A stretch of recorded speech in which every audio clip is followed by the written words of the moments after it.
Un fantasma recorre México en estos días. ¿Será el virus del comunismo o del nacionalismo? Vamos a averiguarlo en este programa de La Hoja Suelta. Les saludan sus anfitriones, como siempre, Wendy Osorio. y Omar Espinosa, sus arqueólogos de confianza aquí en Libreta Negra MX. En esta ocasión vamos a hablar mucho de historia, nacionalismo y un poquitín o un muchín de arte. No sé cómo venga la invitada del día de hoy. Se trata de una historiadora, activista, personalidad de TikTok, Marisol Reyes, mejor conocida como Fresa Tanicart. ¿Cómo estás? Muy bien, muchísimas gracias por la invitación y bueno, vamos a hablar muchísimo de arte porque yo a eso me dedico.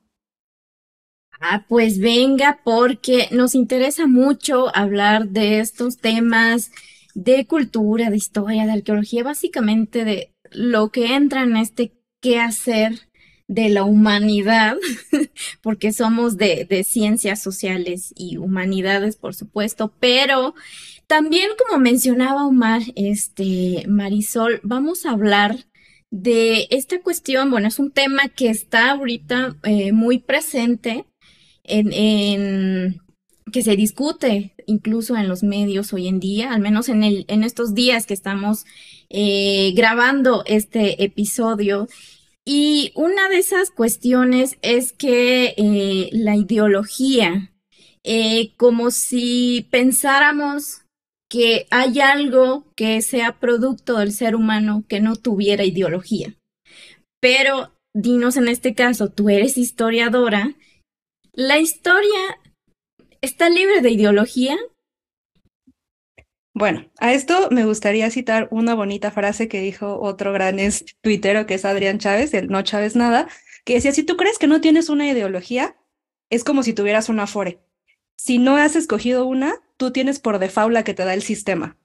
Entonces, es imposible creer que existe algún tipo de forma de pensamiento humano en donde no partamos desde nuestra subjetividad, porque entendamos que el cómo se construyen las ideologías parten siempre de lo que somos como personas, es decir, desde nuestra subjetividad.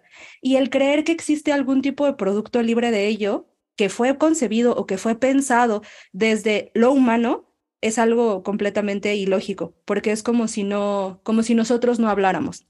Hay, sobre todo esto tiende a ser como bastante positivista, pensando como que en el hecho de que a partir de que sigues una metodología o a partir de que sigues algún tipo de camino teórico o filosófico, no vas a partir de que tú lo estás escogiendo por una razón particular y que esa misma razón particular te va a llevar a ciertas interpretaciones. Entonces, como mencioné al principio, es imposible no tener alguna, pero ahora depende cuál sea la que tú quieras como promover, ¿no?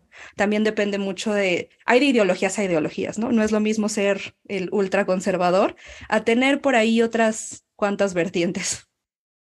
Sí, y quizá aquí tengamos un paralelo respecto a varias ideas, porque decir que pues nadie no puede no tener una ideología es lo mismo que aquí lo hemos abordado bastante, que la cultura. No hay ninguna persona en el mundo que no tenga cultura, o sea, es que es imposible, es la forma en que tú te desarrollas socialmente, una serie de ideas que tú eliges por default, como bien lo dices, o lo vas adquiriendo, lo vas adaptando, pues incluso que se va a reflejar en la forma en que tú vives, que tú haces las cosas. Eso es cultura y, digamos, es un poco paralelo a esta noción de la ideología, aunque últimamente se ha estado utilizando el término o el concepto de ideología como algo negativo, ¿no? O sea, como, ay, ya tiene ideología, entonces ya está mal. Y pues nos vamos a colgar en este programa, como lo pudieron notarlo al inicio, pues por la discusión de los libros de texto, que tiene una serie de cosas que de repente en las noticias, pues o no se comenta bien o términamente, pues estamos viendo una ideología que está expresándose en una línea particular. En este caso, pues vamos a agarrar como eje la historia, porque la historia, nos guste o no, se ha utilizado para justificar cosas, se ha utilizado como una línea que nos marca un camino, por ejemplo, de identidades. México es el mejor ejemplo para hablar y pues reflexionar sobre esto, porque bueno, como lo pudieron escuchar el programa pasado, que tuvimos al historiador Mario Fuentesít, pues vemos que se empieza a generar una mitología a partir de ciertas fechas, de ciertos eventos históricos y demás. Entonces, vamos a entender la historia de diferentes maneras, como pues este estudio de los múltiples pasados, porque no existe uno solo. Y además, en realidad lo que nosotros estamos comentando es el juego de la memoria, cómo es que conceptualizamos pues estos eventos para que nos lleguen a nosotros y los adaptemos o los pues sí, los adquiramos como parte de nuestra identidad. Y un poco de eso es a lo que nos lleva al nacionalismo, que en México ha estado marcado pues básicamente desde diferentes momentos. Quizá lo más relevante sea hablar del proyecto liberal y posteriormente el proyecto de la posrevolución. Pero, ¿qué entendemos por nacionalismo? Para que vayamos conjugando esta noción de historia, con lo de memoria, con pues la ciencia del estudio por supuesto con esta otra parte de la ideología. Pues bueno, primero que nada, hay que entender que la forma en la que entendemos la historia o el uso que le damos a la historia para esta construcción de nacionalismo del Estado-Nación no es como algo nuevo, sino más bien, inclusive desde el mismo génesis de lo que es la historia o la investigación historia en la polis griega, la historia lo que hacía era justificar al Estado. Era una manera en la que a partir del pasado tú justificabas el por qué existía ese mismo lugar o ese mismo Estado. Ahora, esto es algo que se ha estado utilizando constantemente como un recurso y como parte de formar estas identidades. Pasando ahora sí a qué es el nacionalismo, es la forma en la que te adhieres a un Estado-nación, es el cómo tú te reconoces a partir de un territorio, de cierta población y de cierto gobierno. Entonces, ahí lo interesante de qué es el nacionalismo en sí es todas aquellas pequeñas cosas que lo componen. No solamente es cuestión de que venga de la historia es el relato más fuerte que contribuye a ese nacionalismo, pero todo lo que está a su alrededor, es decir, una cultura en común, un idioma en común, un territorio en común, es lo que le va a dar esa fuerza y esa adhesión a las personas para tender como a reconocerse como parte de.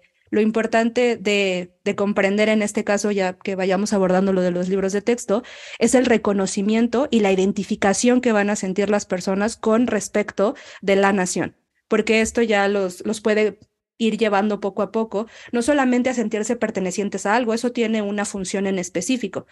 ¿Por qué necesitas que la gente se sienta perteneciente a algo? Pues porque vas a librar ciertas guerras o porque te vas a posicionar frente a otros estados. Entonces necesitas que la gente responda a las necesidades de quienes están gobernando. Entonces, parte importante de ello deviene de el cómo tú te sientes coercionado y sobre todo identificado con esa misma nación. Entonces, todos aquellos recursos que están alrededor de ello son lo que entendemos por nacionalismo. Claro, y en este proceso también se van construyendo como ciertas narrativas, ¿no? Que en ese momento pues van a funcionar para los intereses que este grupo requiere cubrir. Es decir, lo que aquí queremos que quede claro es que siempre va a haber un grupo de personas que determinan cuáles van a ser aquellos elementos y narrativas que van a transmitirse a la gente y que de alguna manera sientan que pertenecen o no a esta comunidad, a esta nación, ¿no? En el caso del nacionalismo. Y me gustaría que nos contaras más en el caso específico de México, cómo ha sido, a partir de las narrativas que se pueden derivar de la historia, cuál ha sido el uso que se le ha dado en este contexto político. Pues bueno, en el caso particular de México hay que entender que deviene principalmente de una formación de Estado-nación muy abrupta y con muchas complicaciones. Tomemos en cuenta un parteaguas que inclusive es como parte de esta gran narrativa nacionalista que podamos ver como la independencia. A partir de este momento existen muchas formas y muchas propuestas de gobierno. La gente no entiende qué está pasando. Podemos tener como una narrativa política muy uniforme del cómo van pasando ciertos acontecimientos, pero a grandes rasgos si nos ponemos a ahondar en la gente a qué se siente perteneciente o a qué se siente identificada, esto tiende casi siempre a ser muy local. Entonces, a partir de eso, después de que ya hay como un gran ajuste en lo que podría ser como las formas de Estado-nación y de gobierno, ya hay una preocupación por, bueno, ya sabemos más o menos cómo vamos a gobernar. Ahora, ¿qué vamos a hacer con toda esta bola de gente que tiene distintas formas de hablar, que no hay una manera como uniforme en la que hablan, no hay narrativas en conjunto, no hay una forma en la que un territorio tan grande, porque eso es algo que en el caso de México en particular es muy importante, el territorio es enorme y hay una diversidad impresionante de formas de entender la cultura y de sentirse afianzados como a ciertos espacios. Entonces, desde mediados del siglo XIX hay un esfuerzo por unificar esas narrativas, por encontrar la manera en la que podamos empezar a tener algo que entendemos como un pasado común o una narrativa común. Y esto empieza a surgir en estos momentos del 19. No se logra de buena manera porque no hay proyectos de educación en donde puedan estarse apoyando, en los que se pueda estar apoyando el Estado-Nación para hacerlo, sino que se hacen a partir de lo que entendemos como propaganda política. La propaganda política suele ser como un término que la gente le escucha y dice, ay, ¿qué es eso? Algo tan malvado. Y pensamos como que no lo tenemos a la mano, cuando en realidad todas las formas en las que nos adherimos a algún tipo de ideología política son propaganda. No forzosamente es malo, no forzosamente es bueno, sino son funcionales o no son funcionales. Entonces, a partir de como este gran plazo de la segunda mitad del siglo XIX se empieza a extender propaganda política, pero insisto, no hay un proyecto educativo que pueda darle esa unificación de narrativa a toda la población en común. Es muy difícil acceder a ciertos territorios, es muy difícil que todo el mundo tenga acceso a esta información. Entonces empiezan como a surgir ciertos mitos, ¿no? Porque la gente empieza a adherirse a lo que es esta narrativa de Estado-Nación a partir de mitos. Y aquí es en donde ya entra un poco la labor de historiadores que pues en realidad no eran tanto historiadores, fueron primero abogados y que ya después empiezan a tener como un recorrido en lo que es ya la construcción de narrativas patrias para hacer este pasado en conjunto. Y justamente es interesante de notar esto, que sean abogados, porque ellos tenían esa gran preocupación del cómo puedes hacer que la gente responda directamente al Estado-Nación. Entonces ellos a partir de el cómo encuentran esos puntos en común empiezan a generar narrativas. Y aquí es cuando ya entran los proyectos del Estado-Nación. Podremos marcarlo entre 1871 más o menos, principalmente ya después del Segundo Imperio, que ahí es cuando dejan los primeros proyectos de educación, y cuando ya se empieza a formalizar esto para que tengan como más una cierta unificación mayor, ¿no? Cuando ya se extiende más el proyecto educativo de México. Entonces, es que aquí vamos a meternos en materia pues bastante de lleno, porque lo que queremos dejar claro es que siempre se ha estudiado la historia o los fenómenos culturales y sociales de diferentes maneras. Y quizá lo que tengamos que tener de base es que un fenómeno social es muy complicado, sumamente complicado. Siempre va a haber una diversidad social, una diversidad incluso hasta lingüística, que muchas veces como nos llega, ¿no? A como sociedad en general, de repente es meramente simplificado, ¿no? Entonces, ahorita que lo estabas platicando, como esta forma en que se genera una narrativa y además que apela como a congregar o a conjuntar cierto grupo social, pues tiene que ser, digamos, un poco incluso hasta lineal, ¿no? Y lo podemos ver pues, en nuestro momento más contemporáneo, porque tenemos incluso bloques, ¿no? Ha habido 4 transformaciones, ¿no? Y es como unos pasos muy sencillos de entender que incluso hasta apelan el lado emocional de las personas, ¿no? Por ejemplo, ahorita que lo tenemos fresco, en agosto, el 13 de agosto de 1521 es una fecha que se ha marcado tradicionalmente como una pérdida social histórica, ¿no? Y de ahí vamos a poner un evento que lo acabas de decir, que va a marcar el resurgimiento como Fénix de lo que llamamos México, que es esta independencia, y ahí arranca, ¿no? O lo queremos ver así. Ahí arranca y de ahí pues vamos a ver unas cuantas transformaciones y llegamos hasta la fecha y pues tenemos como una serie o un seguimiento que es fácil de rastrear, fácil de entender y que de alguna manera también se impregna pues en un chorro de mensajes. Creo que vamos a recuperar muchas de las cosas que nos estás comentando, Marisol, son muy valiosas porque entendamos que contrario a lo que hemos estado viendo en los medios tradicionales, ideología no es un mal concepto, nacionalismo tampoco lo es. incluso esta historia patria tampoco lo es. Creo que en función de lo que dijiste, funciona o no funciona. Entonces, ¿qué otros elementos podemos encontrar o que se involucren en esta conformación del nacionalismo y lo que entendemos como historia, en este caso ya con todas sus letras, como historia patria, para que entendamos los procesos pues que podemos ver o no contaminados de lo que nos llega, digamos, ya sé que es un cliché, pero así como decía Mario, la SEP nos ha mentido. O sea, ¿esto es cierto o no es cierto? Sí, sí es cierto. Ya, fin de la entrevista. ¿No? Sí, muchas gracias. Ya, muchas gracias. La SEP Nos tiene vemos la culpa. próxima semana. No, Lo pues, dijo Marisol. sí, ya, bye. Bueno, es que aquí hay un punto muy, muy importante a tomar en cuenta, y esto lo digo desde el cómo entiendo la historia como ciencia y como disciplina. Para mí la ciencia es una ciencia de carácter ontológico, es decir, lo que busca es entender el sentido del ser.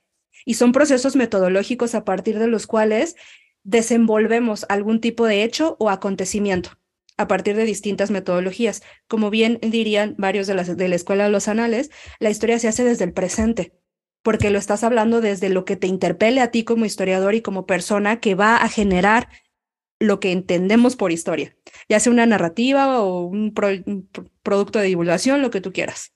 Pero a partir de esto y a partir de metodologías, vamos desenvolviendo algo que nos interesa, ¿no? Y que nos interpela en nuestro presente. Lo que viene en los manuales de texto, lo que viene en los libros de la SEP, eso no es historia, porque en realidad es una narrativa. Y era algo que yo también comentaba con esa buena persona, con Mario, justo que pues no le digan historia, díganle narrativas patrias, porque en realidad no hay un punto en donde te enseñen que esto puede cambiar, que en realidad lo que estás viendo dentro de estos manuales son una interpretación. Y era algo que, regresando un poco a este pequeño análisis historiográfico del siglo XIX, ellos no concebían. Para ellos el hecho, a partir de las escuelas históricas a las que estaban afianzados principalmente el positivismo y algunos tantos otros hacia el romanticismo dentro de corrientes historicistas, para ellos si tú tenías el documento y ya lo habías analizado, eso era la verdad. Y era incuestionable, porque entonces tú ya sabías, habías abierto el documento como si fuera una ventana al pasado y a partir de eso tú ya tenías en concreto lo que había sucedido. Y esas narrativas que se construyeron en el siglo XIX bajo estas metodologías que consideran como inamovible una interpretación, son las que seguimos repitiendo y son las que tomó la Secretaría de Educación Pública para construir cada una de estas narrativas. Y ni siquiera la SEP, vayámonos un poquito a los primeros manuales que eran enfocados para la educación y para niños, que son los que hizo la Biblioteca del Niño Mexicano. La Biblioteca del Niño Mexicano tiene una serie larguísima de cuentos que te va dando poco a poco ciertos pasajes de la historia de México. Y ni siquiera son ellos. De ahí, eso es una reducción de una gran obra de Riva Palacio, que es México a través de los siglos, en donde ya se dan propiamente estos cortes y estas rupturas o estas formas en las que te venden la historia como en topercitos, de que te van dando tu pequeño fragmento de la historia para que lo analices y que ya el que sigue, ay, pues ya se cortó abruptamente este topercito, entonces pasamos al topercito que sigue. ¿Cómo pasamos de un lado a otro? ¿Quién sabe? Pero ahí dice que de un día estaban dominados y al otro despertaron independientes y ya, todos eran independientes. Entonces, el problema viene desde, yo identifico esta raíz de que nos venden que la historia es algo completamente inamovible, ¿no? Que existen verdades históricas. No existen verdades históricas.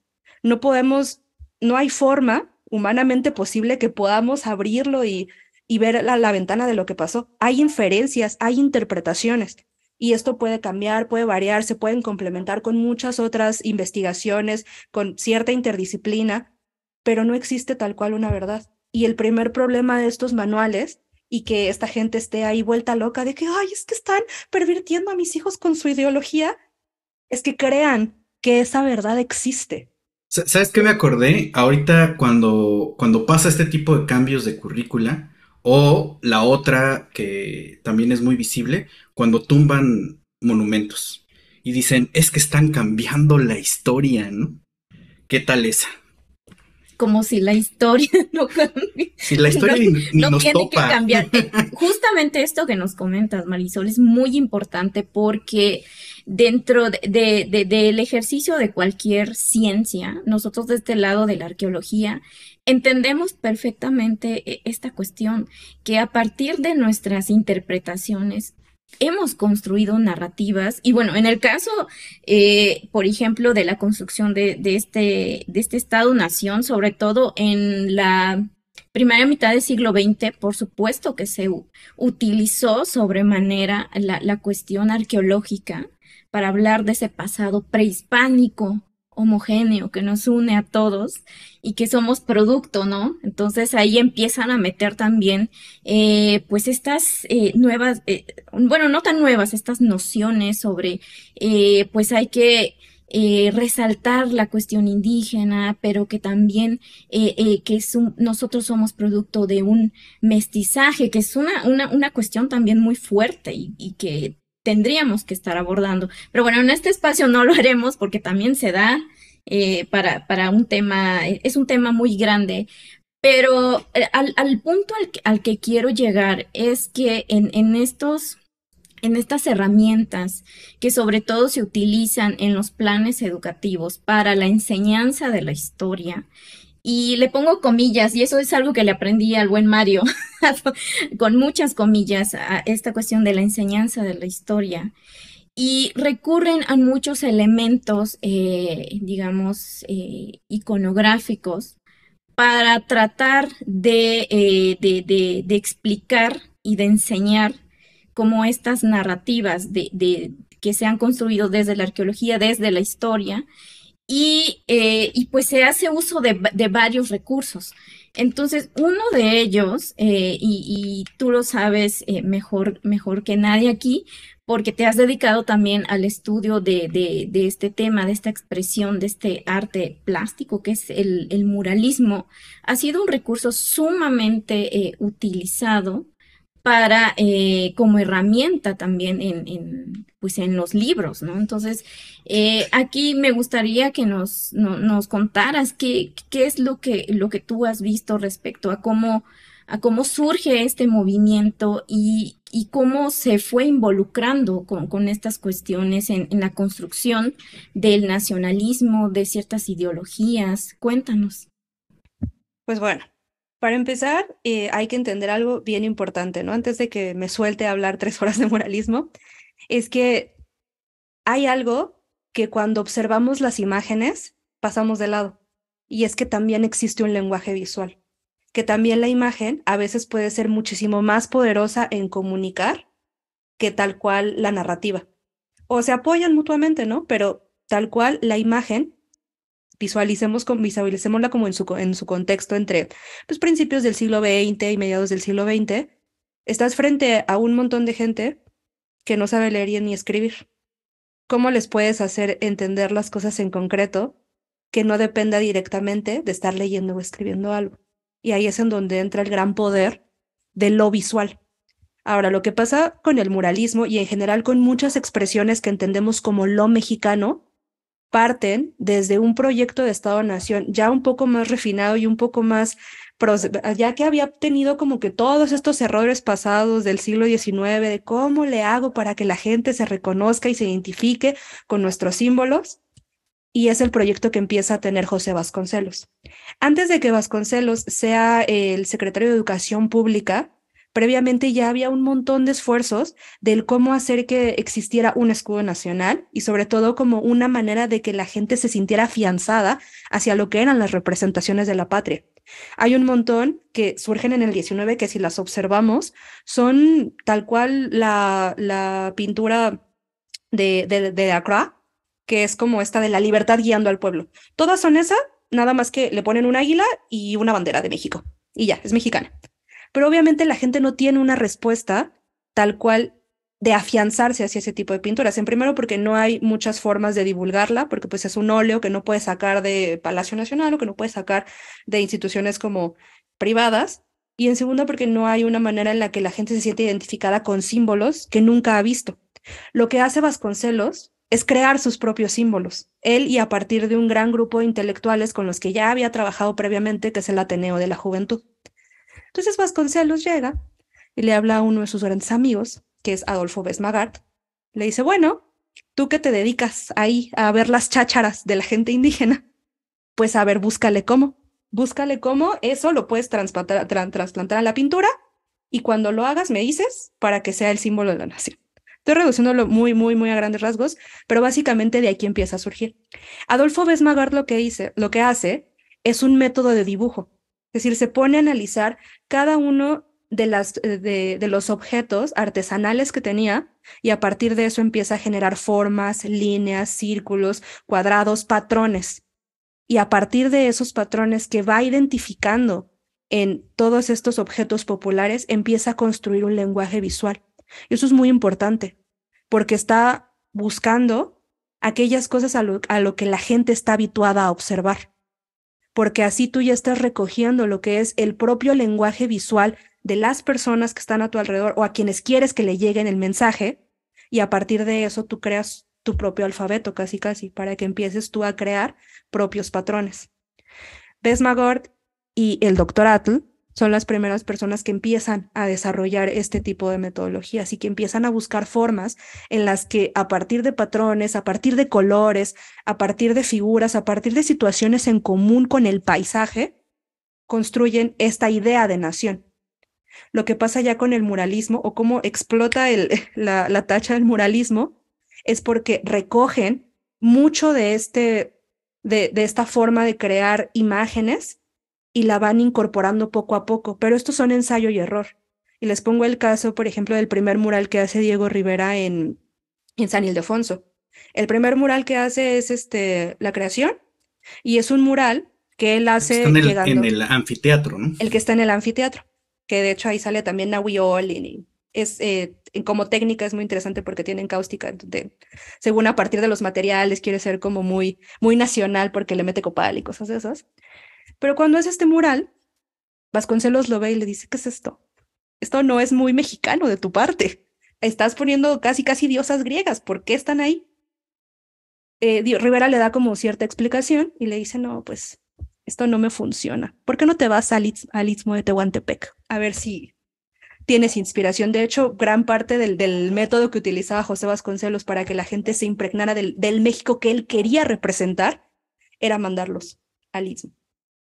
Entonces lo mandó, regresó, y a partir de todo aquello que recolecta él, porque si algo era, Rivera era un gran observador, va recopilando patrones, va recopilando formas, va recopilando figuras, y de eso va creando no solamente la visualidad nacional, sino que lo conjunta con lo que son las narrativas que él ya tenía previamente estudiadas de lo que es la historia de México.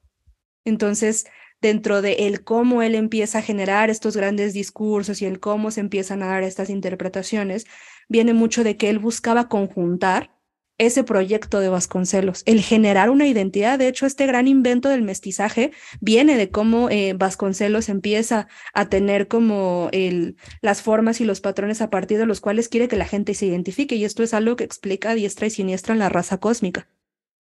Entonces, mucho de ello tiene y siembra la base ahí, y obviamente mucho de lo que viene ahí los siguientes 40 años, lo único que hace es ir reproduciendo y tomando ya las referentes que tenían de él para ya consolidar ese enorme proyecto. Hay por lo menos 30 años de construcción del gran, muy entre comillas, muralismo mexicano, en donde se busca generar estas narrativas, estos discursos, estas imágenes, y esto, ya posteriormente en los libros de texto, lo aprendemos por repetición.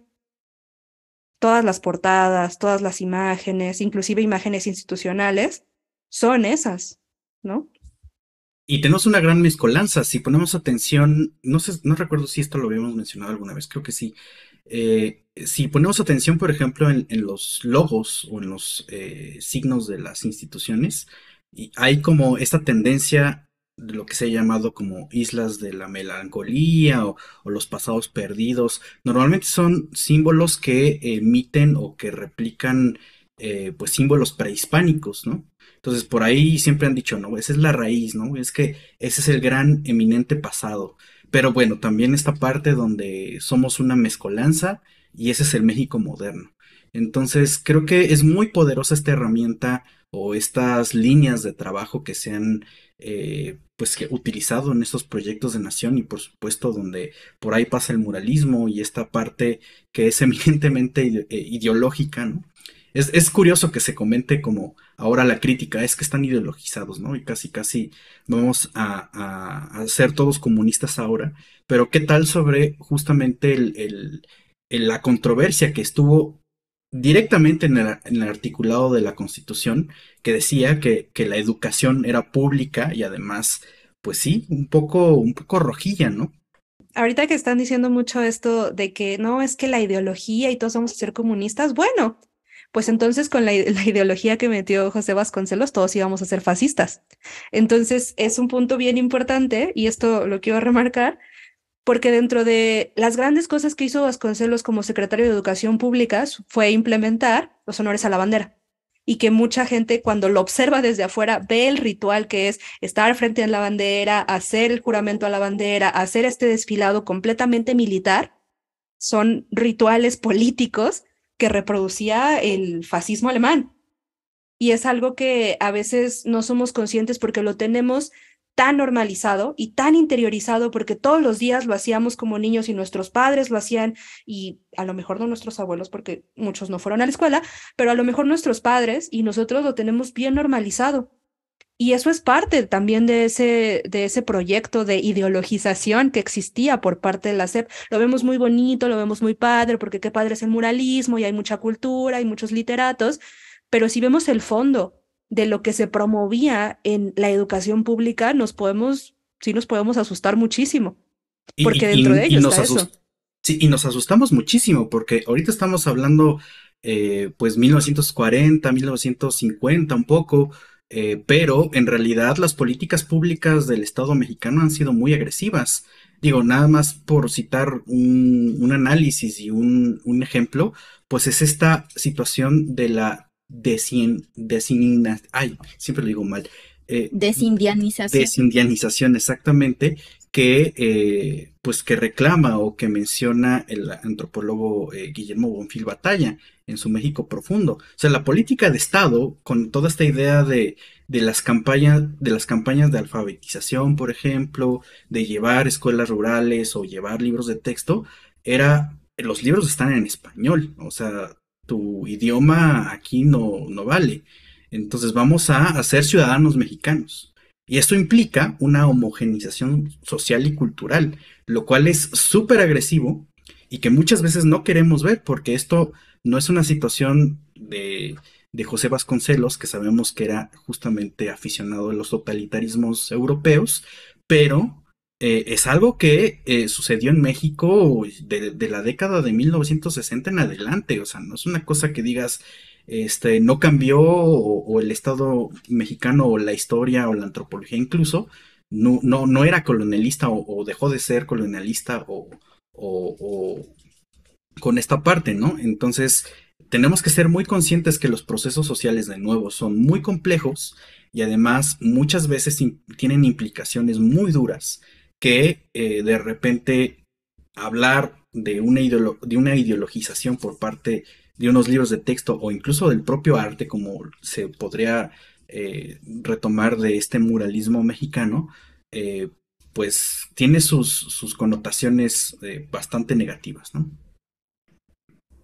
Sí, pues de hecho, pues no nos vayamos muy lejos. Todo el proyecto de Vasconcelos es completamente etnocida y cuando ya hay propiamente libros de texto gratuito por parte de la Conalitea, que es en 1959, jamás se contempló en ese primer proyecto que hubiera libros traducidos a otras lenguas.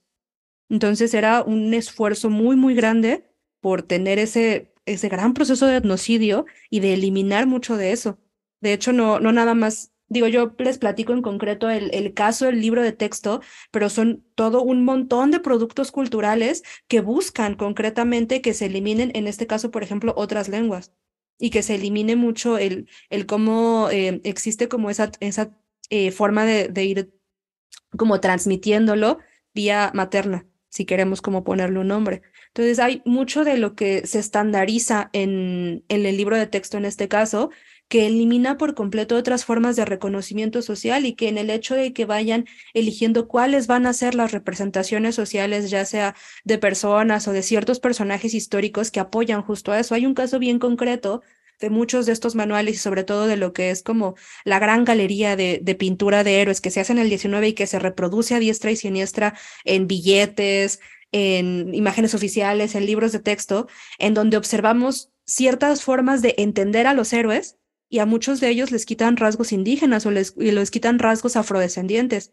Por ejemplo, el caso de José María Morelos es muy evidente. Era una persona afrodescendiente y se han esforzado muchísimo por blanquearlo, por darle otra apariencia, y era también algo que el mismo Porfirio Díaz hizo. Mucho tiempo tuvo su gran proyecto de blanquearse para eliminar ciertos rasgos y ciertas características, y en la manera en la que se van reproduciendo tanto en el muralismo como en otro tipo de productos que se encargan de difundir personajes históricos, se da completamente ese etnocidio, no solamente de formas de representación de la cultura, sino también inclusive de rasgos visuales. Y es algo que a veces como que se deja mucho de lado porque se asume que la forma en la que se está representando la realidad, muy entre comillas, en las imágenes, es la verdad. Como si no existieran interpretaciones, como si no existieran variaciones, como si no cuidadosamente muchas de estas personas, tanto los que hicieron la galería de pintura de héroes como todos los que hicieron estas ilustraciones, grandes y maravillosas ilustraciones del muralismo mexicano, como si no tuvieran intencionalidades políticas, como si el arte fuera esta gran cosa con la que tienes una experiencia estética y se acabó, como si la persona no tuviera una ideología en concreto. Claro, como si las ciencias, el arte fueran una cosa neutral. Que es algo que también a veces suele criticarse hacia el qué hacer desde cualquier ámbito de la ciencia. O sea, como que el pretender proponer puntos de vista, opiniones, muchas veces son vistas como que son cuestiones que van a distorsionar el carácter científico, objetivo y neutral de la ciencia, y también en el caso del arte, pero por supuesto que en el caso del muralismo, pues vemos, ¿no? Todo este proceso que nos acabas de explicar y que finalmente, pues no deja de ser la propia visión, interpretación de la persona que va a plasmar en algunos ejemplos, pues a los personajes, ¿no? Y estamos viendo precisamente que ya hay varios discursos, desde cómo van a posicionar a la gente, cómo van a plasmar más bien a la gente indígena frente a quienes tal vez no pertenecen a ese grupo. Ahí también ya hay algo que nos está indicando estas formas de interpretar la dinámica social. Entonces, yo creo que esto es algo que se discute, se debate de manera muy importante y necesaria dentro del quehacer histórico, arqueológico, en todo caso, pero algo muy importante, Marisol, y yo creo que estarás de acuerdo porque también andas en esos espacios, el comunicar todo esto, estos debates, el cómo se van explicando estos procesos que son muy complejos, pero que es importante transmitirlo. Yo creo que es algo que también hace mucha falta. Bueno, tú tienes un proyecto también de divulgación de la ciencia, en este caso historia. Entonces, yo creo que es algo que también tenemos que tomar en cuenta, porque esto es muy importante y vemos cómo trasciende, cómo impacta pues en las dinámicas sociales.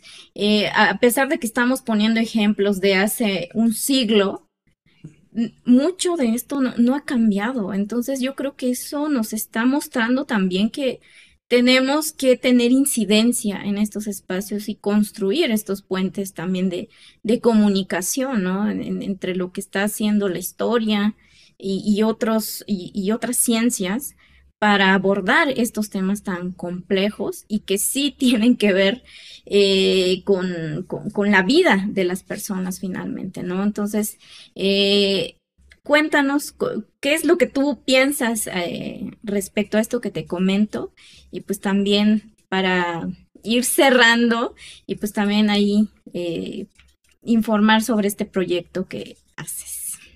Pues bueno, es algo muy importante, creo que les comentaba antes de empezar esto, cuando yo empecé a hacer TikTok, yo me sentía en la sola soledad.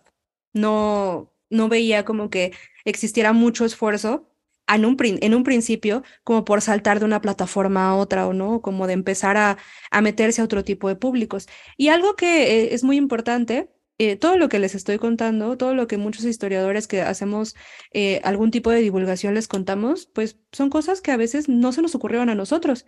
Por ejemplo, en el caso del muralismo hay tesis para aventar, sobre todo en el Instituto de Investigaciones Estéticas, porque pues gran parte de quienes se dedican tanto a la maestría como al doctorado, es un tema muy recurrente, ¿no? Analizar el muralismo mexicano, que si los colores, que si las formas, que si la ideología, que si las representaciones visuales, que si los arquetipos. Y es algo bien sabido, que era un proyecto ideológico del Estado. Pero bueno, ¿y cómo se lo comunicas a los demás? ¿Por qué nada más es algo que se va peloteando entre la misma academia? En la tesis te estás peleando con otros 4 investigadores y en los coloquios estás discutiendo con otros 2. Bueno, pero pues ¿para qué, no? ¿A dónde quieres llegar con tu gran y maestra investigación si nada más se va a quedar con 5 personas? Y es que algo que yo vi constantemente en la carrera, yo soy de la Facultad de Filosofía y Letras de la UNAM y sí les quiero tirar todas las piedras del mundo, es que poco se centran en ir más allá de la divulgación institucional. Es decir, me voy a dedicar a los museos, perfecto. Voy a especializarme en ellos y a partir de eso voy a hacer el gran guión curatorial. No hay campo de trabajo. Bueno, pero lo voy a intentar. Entonces, se centran principalmente en formas de educación formal y en formas de divulgación en donde solamente vas a ser reconocido por la institución. Y muchas veces no se busca otros espacios, porque si algo es muy ninguneado en la academia es la divulgación, como si fuera un trabajo menor, como si simplemente agarraras tu investigación y la leyeras frente a un micrófono y ya con eso encontraras los vínculos.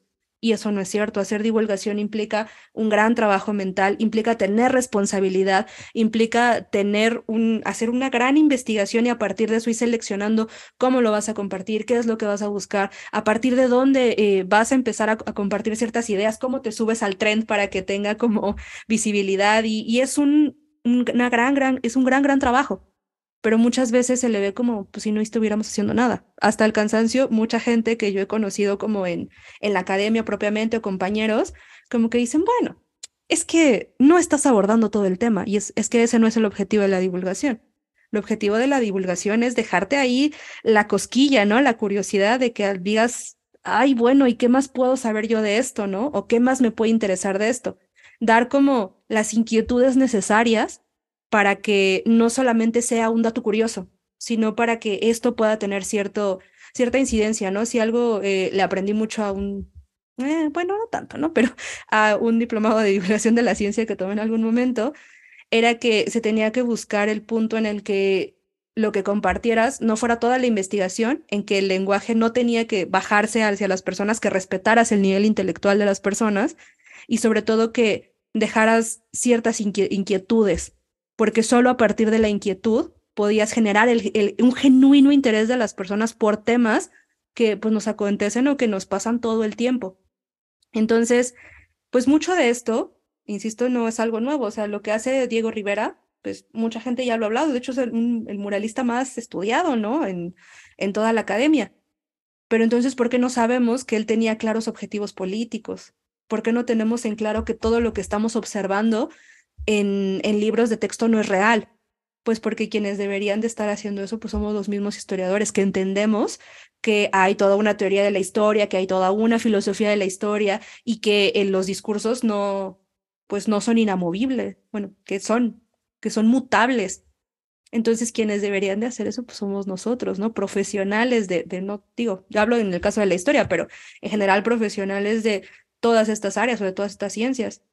Y en realidad, pues es algo que no queremos hacer porque lo vemos como si fuera ahí lo peorcito, ¿no? Entonces, parte importante de que podamos tener como cierto criterio, de que podamos como darle salida a muchas cosas que pues a lo mejor se nos ocurren en nuestra gran profesionalización o hiperprofesionalización, pues es como pues buscar una manera de darle salida, ¿no? Como buscar alianzas con quienes tienen ciertos proyectos o generar los propios o buscar maneras en las que no solo tenga que terminar en un artículo, que pueda terminar en otro tipo de proyectos, ¿no? Hasta en un TikTok de 30 segundos, que a partir de eso pues puede generar más intereses, ¿no?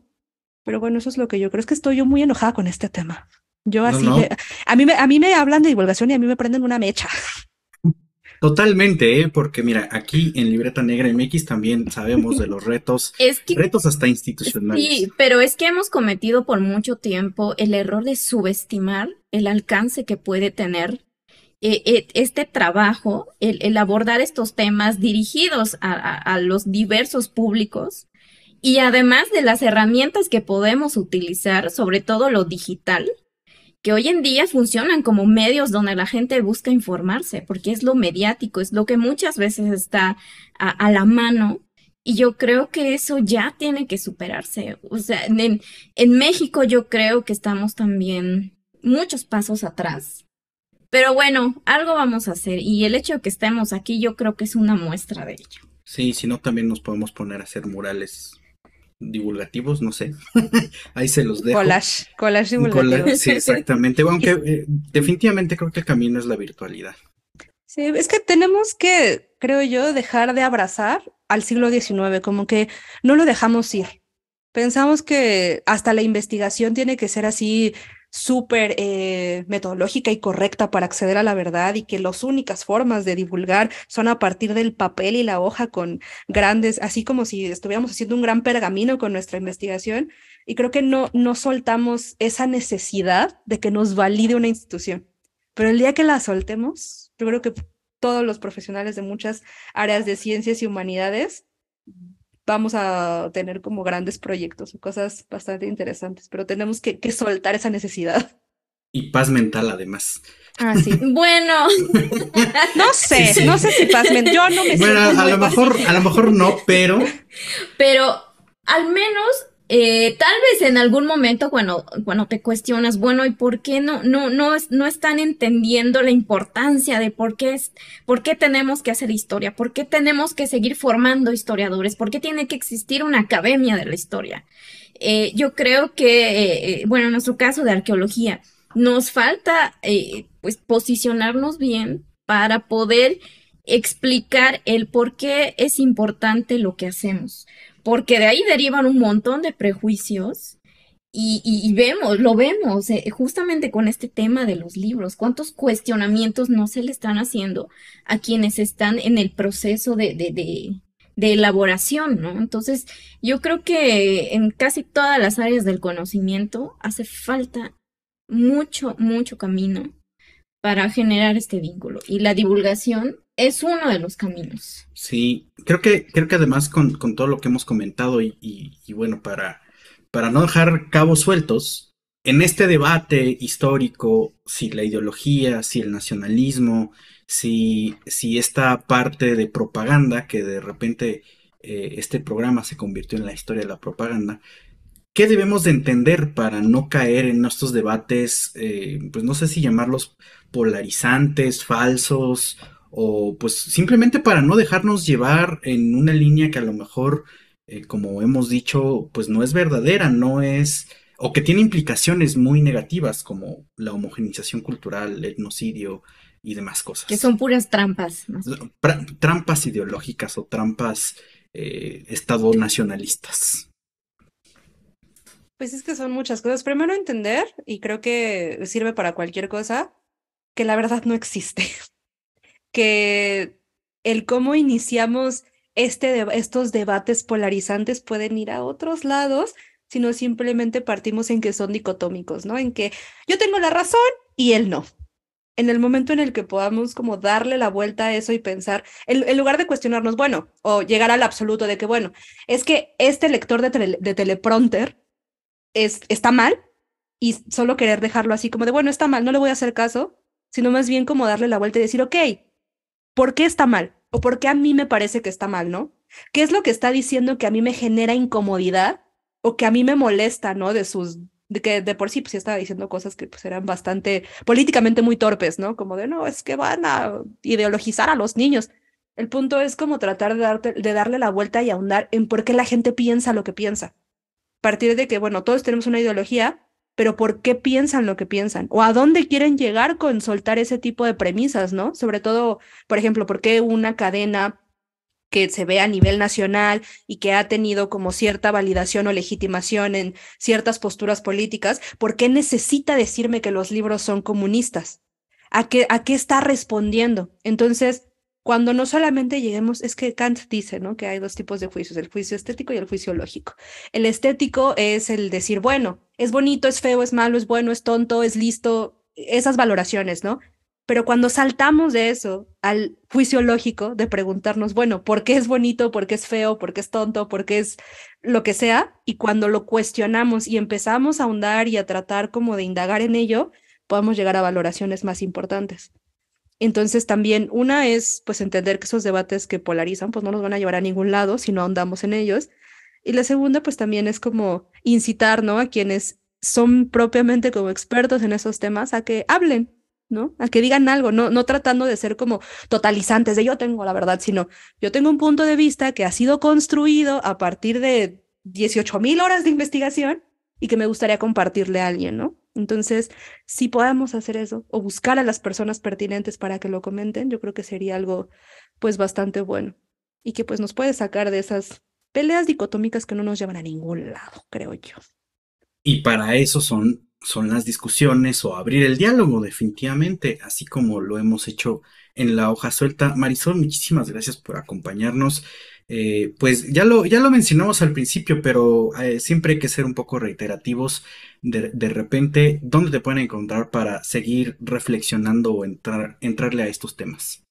Bueno, pues yo estoy en todas mis redes sociales como @fresatanicart y pues digo que es medio divulgación porque de repente si saco mis angustias divulgativas, soy licenciada en historia, maestrante en estudios de arte, entonces tengo muchas angustias ahí que a veces saco en video y si no también de vez en cuando comento noticias con mis grandes puntos de vista. Entonces por eso digo que así que digan divulgación, divulgación hago, sí, pero no. Pero pues, si quieren ir a ver un poquito más de eso, pues ahí estoy. Son procesos, Marisol, lo entendemos perfectamente también, ¿no? De repente sí nos cuestionamos muchas cosas y creo que es un ejercicio muy válido también. Entonces, pues ya lo saben, para preguntarle, para compartir tal vez ahí la angustia para no caer en estas trampas ideológicas. Pero bueno, también no olviden seguir pues, al proyecto de Libreta Negra MX. Estamos en todas las redes sociales y también el canal de YouTube y por supuesto las plataformas de podcast principales. Así es, bueno, pues como lo hemos estado platicando, ya lo escucharon aquí en La Hoja Suelta, el podcast donde brayamos un poco sobre cultura, historia y arqueología. El Estado mexicano ha aplicado lo que aprendimos en la película Oppenheimer. Siempre es mejor ser genocida, pero nunca comunista. Entonces, no se vayan por ahí, no se vayan por ahí. Eh, pues muchas gracias por acompañarnos. Nos vemos la próxima semana. Gracias, Marisol. Bueno, gracias a ustedes. Bye.